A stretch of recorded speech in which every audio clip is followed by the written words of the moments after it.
You're listening to Secure Freedom Radio. Freedom Radio. Now more from Frank Gaffney. One of the most worrying developments in recent days, and there's a lot to worry about, is the news that Syria has transferred relatively short-range but quite threatening Scud missiles, ballistic missiles, to the terrorist group Hezbollah. Let's get some analysis of all of this from our friend Shoshana Bryen, the Vice President of the Jewish Institute for National Security Affairs in Washington, a duty expert on these sorts of matters and one of our go-to people when it comes to trying to understand not only the implications of these sorts of developments regionally, but for all of us in the free world. Shoshana Bryen, welcome back to Secure Freedom Radio. Great to have you with us. Nice to be here, Frank.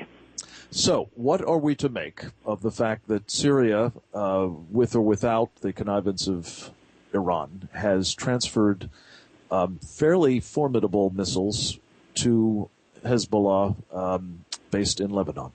It's an enormous escalation in weaponry, but it's also a political escalation. And the Israelis have made it clear that they will consider the role of Syria in this if they have to go and take those things out. Syria can no longer expect to avoid Israeli retaliation. But I would add another thought, Frank. This is going to be the end of Lebanon's ability to claim, don't touch me, it's poor me, I didn't do it. These weapons entering sovereign Lebanese territory at a time when the United States is arming and training the Lebanese armed forces means that Lebanon either agrees or acquiesces in the handling of Scud missiles on their territory. They are going to have to look or really has no say, given the nature of Hezbollah's power and the return of Syria. The Lebanese claim always that they have no say. They always cry, poor me. But you know what? At some point, the Israelis are not going to permit them to be off the hook. Yeah. Let's come back to those two questions because they're very important ones and obviously have considerable moment in terms of what happens next. But just stay with me for a moment here on the question of this transfer. I thought after the Lebanon war, that is to say the most recent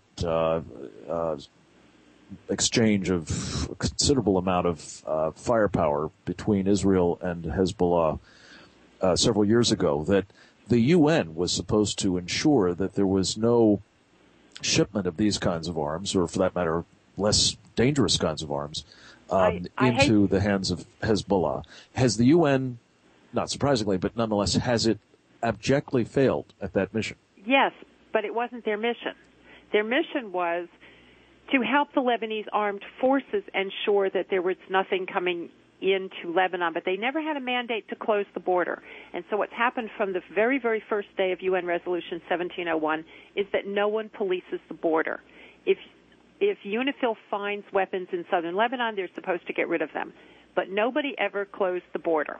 And it's one of the missing items. It's one of the things that no one pays attention to. UNIFIL has failed abjectly, but its mission was a lousy mission. Yeah, UNIFIL, of course, being the United Nations acronym for the United Nations detachment there. Okay, so the border is porous. The Syrians have quite cynically taken advantage of that to persist, really, as you say, from the get-go, Shoshana Bryen of JINSA, with rearming their allies and Iran's. And so the Israelis have now been confronted with a new, much more formidable threat, one that, as I understand it, can range all of Israel, and they're sending signals to both the Lebanese and the Syrians. Have there been any responses to this point by either of those governments to the Israeli reaction to Hezbollah's new arms? The Lebanese have said, don't talk to us. And the Syrians at one point said they didn't do it, at another point said they're entitled to do it, but they haven't said anything formal yet. The United States was hoping that Syria would behave itself now that we have decided to send an ambassador back to Syria and we've decided to lift some of the sanctions that we've had on Syria. But this is Syria's way of saying to the United States, as much as to Israel, we're in control of this part of the world, not you. Yeah, and this actually is not the only instance of the Syrians essentially spitting in the face of the Obama administration as it persists in this it seems to me, increasingly, vapid and foolish and reckless engagement policy. That is correct. The Syrians have intensified their military contacts with Turkey. Turkey being a NATO ally, it's extremely important for the Syrians to be able to say, not only are we important in the region, but we have a friend, a partner, and an ally that is also a NATO country. So you have the Syrians with the Turks, you have the Syrians with the Iranians, you have the Syrians with Hezbollah. And they are feeling increasingly bold. And is there any reason to believe that the Israeli threats of retaliation would actually change the behavior of the Syrians given the emboldening that they're currently feeling? Syria takes Israeli threats of retaliation very, very seriously. However, if they believe, and they could be misinformed, but if they believe the United States will not support Israel, if they believe that Israel's on its own, they may believe that they can do damage to Israel without paying a price for it. They would be wrong.